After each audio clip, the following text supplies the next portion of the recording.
नमस्कार, आज तारीख है 26 सितंबर, दिन शुक्रवार। आप सुन रहे हैं द लेंस का न्यूज पॉडकास्ट राउंड अप। मैं हूं अरुण पांडे। करते हैं खबरों की शुरुआत। लद्दाख में अशांति के बीच लेह पुलिस ने पर्यावरण कार्यकर्ता सोनम वांगचुक को आज गिरफ्तार कर लिया। सोनम पर लेह में हिंसा भड़काने का आरोप है। हिंसक विरोध प्रदर्शनों में 4 लोगों की मौत और 90 से अधिक लोग घायल हो गए थे। वांगचुक ने लद्दाख को 6ठी अनुसूची और पूर्ण राज्य का दर्जा देने की मांग की थी।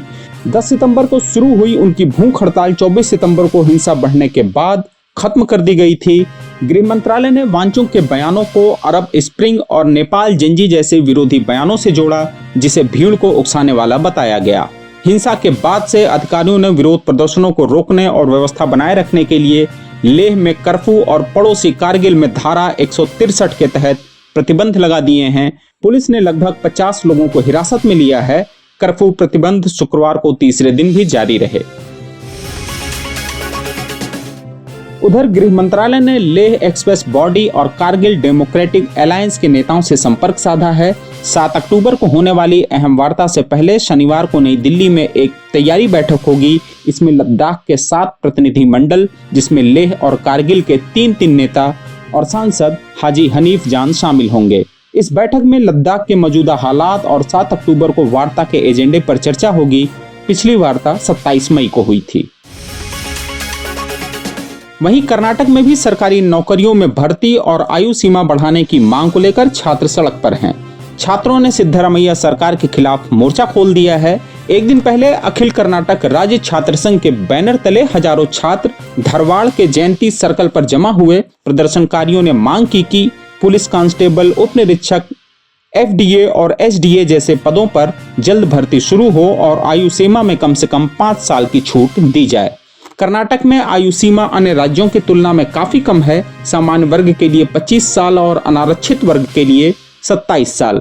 साथ ही उन्होंने मौजूदा केएएस अधिसूचना में कन्नड़ अनुवाद की त्रुटियों के चलते इसे रद्द करने की मांग भी की।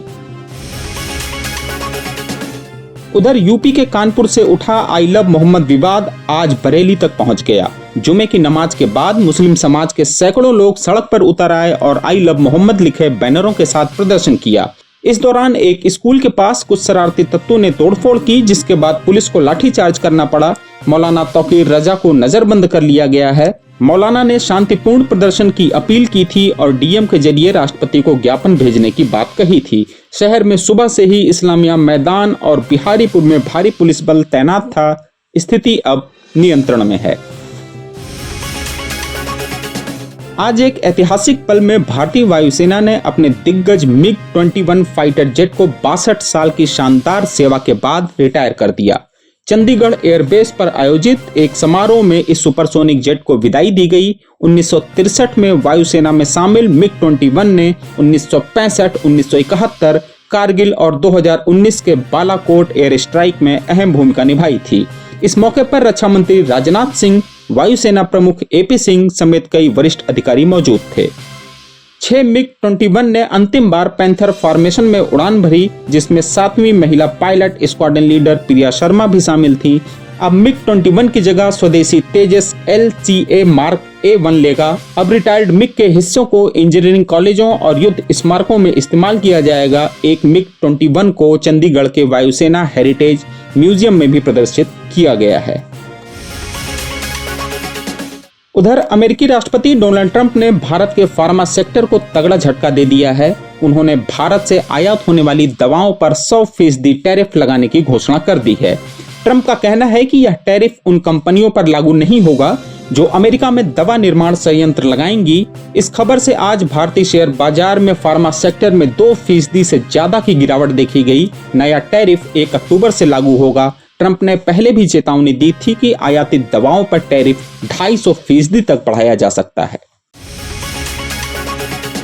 दूसरी तरफ ट्रंप ने व्हाइट हाउस में पाकिस्तानी प्रधानमंत्री शहबाज शरीफ और सेना प्रमुख फील्ड मार्शल असीम मुनीर से मुलाकात की। दोनों नेताओं का वाशिंगटन में रेड कारपेट स्वागत हुआ। ओवल ऑफिस में हुई इस बैठक में उपराष्ट्रपति जेडी वेंस और विदेश मंत्री मार्को रूबियो भी मौजूद थे। ट्रंप ने इसे खुशहाल माहौल में हुई सार्थक बातचीत बताया। यह ट्रंप और शरीफ की पहली औपचारिक द्विपक्षीय मुलाकात थी। शरीफ संयुक्त राष्ट्र महासभा के 80वें सत्र के लिए अमेरिका में हैं और UNGA को संबोधित करेंगे। और आखिर में खबर जरा हटके में बात सेहत की। हृदय रोग अब केवल बुजुर्गों तक सीमित नहीं है, बल्कि बच्चे और किशोर भी इसकी चपेट में आ रहे हैं। जी हां, ताजा सरकारी रिपोर्ट में खुलासा हुआ है कि भारत के 5 से 9 साल के करीब 1/3 बच्चों में ट्राइग्लिसराइड का स्तर सामान्य से ज्यादा है, जो हृदय रोग का खतरा बढ़ा सकता है। जम्मू कश्मीर, पश्चिम बंगाल और पूर्वोत्तर के राज्यों में यह समस्या सबसे गंभीर है, जहां पश्चिम बंगाल में 67% और सिक्किम में 64% बच्चों में उच्च ट्राइग्लिसराइड्स देखा गया। स्वास्थ्य विशेषज्ञ चेतावनी दे रहे हैं कि गलत खान पान और मोटापा इसकी बड़ी वजह है। ज्यादा चीनी और अस्वस्थ फैट का सेवन इसको बढ़ाता है, जो धमनियों में जमा होकर हृदय रोग और स्ट्रोक का जोखिम पैदा करता है। डॉक्टर्स कहते हैं कि समय रहते लाइफस्टाइल में बदलाव जरूरी है, वरना भविष्य में गंभीर चुनौतियां सामने आ सकती हैं।